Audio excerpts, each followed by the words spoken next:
ಇದು trough method of hydroponics ಅಂತೀವಿ. ಇದರಲ್ಲಿ ನಾವು ಕೊಕೋಫೀಟ್, ಇವಾಗ ನೀವು ನೋಡ್ಬೋದು ಕೊಕೋಫೀಟ್ ಮತ್ತೆ ಮರಳು ಎರಡು ಅರ್ಧ ಅರ್ಧ ಪ್ರಮಾಣದಲ್ಲಿ ಮಿಕ್ಸ್ ಮಾಡಿ ಇದ್ರಲ್ಲಿ ತುಂಬಿಸಿರ್ತೀವಿ. ಇದು ಮೇಜರ್ ಆಗಿ ನಾವು ರೆಕಮೆಂಡ್ ಮಾಡೋದು ಶುಂಠಿ ಮತ್ತೆ ಇದಕ್ಕೆ ಅರಿಶಿಣವೇ.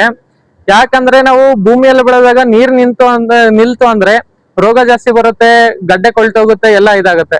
ಇದರಲ್ಲಿ ನೀರ್ ಎಲ್ಲೇ ನಿಲ್ಲಲ್ಲ. ಇದು ಡ್ರಿಪ್ ಸಿಸ್ಟಮ್ ಇಂದಾನೇ ಬರುತ್ತೆ. ನ್ಯೂಟ್ರಿಯೆಂಟ್ ಸಮೇತ ನಮ್ಗೆ ಇದು ಮಾಡಿರ್ತೀವಿ, ಏನು ಅಲ್ಲಿ ಹೊರಗಡೆಯಿಂದ ಪಂಪ್ ಮಾಡಿರ್ತೀವಲ್ಲ, ಇದು ಕಂಪ್ಲೀಟ್ ಎಷ್ಟು ಬೇಕೋ ಅಷ್ಟು ತೇವಾಂಶ ಇಟ್ಕೊಂಡಿರುತ್ತೆ. ನಾವು ನೋಡ್ಕೊಂಡು ಬಿಡ್ತಾ ಇರ್ತೀವಿ ನೀರು. ಮತ್ತೆಲ್ಲೂ ನೀರು ನಿಲ್ಲೋದು ಏನು ಪ್ರಾಬ್ಲಮ್ ಇರಲ್ಲ. ಶುಂಠಿ ಎಲ್ಲ ಯಾಕೆ ರೆಕಮೆಂಡ್ ಮಾಡ್ತೀವಿ ಅಂದ್ರೆ ಅದರಲ್ಲಿ ನಾವು ಭೂಮಿಯಿಂದ ಕಿತ್ತಿದಾಗ ಶುಂಠಿಗೆ ಡ್ಯಾಮೇಜ್ ಆಗುತ್ತೆ ನಾರ್ಮಲ್ ಆಗಿ ಹೊರಗಡೆ. ಇದರಲ್ಲಿ ಏನು ಒಂದೇ ಒಂದ್ ಚೂರು ಏನು ಅದಕ್ಕೆ ಡ್ಯಾಮೇಜ್ ಆಗದಿರ ತೆಗಿಬಹುದು ಶುಂಠಿ. ಮತ್ತೆ ಎಲ್ಲಾ ಇದು ಕ್ಯಾರೆಟ್ ಬೆಳಿಬಹುದು, ಮತ್ತೆ ಇದು ಬೆಳಿಬಹುದು, ಅದು ರಾಡಿಶ್ ಬೆಳಿಬಹುದು, ಮುಲ್ಲಂಗಿ, ಮತ್ತೆ ಈ ತರ ಏನೇ ರೂಟಿ ವೆಜಿಟೇಬಲ್ಸ್ ಆದ್ರೂ ಇದರಲ್ಲಿ ಬೆಳ್ಕೋಬಹುದು.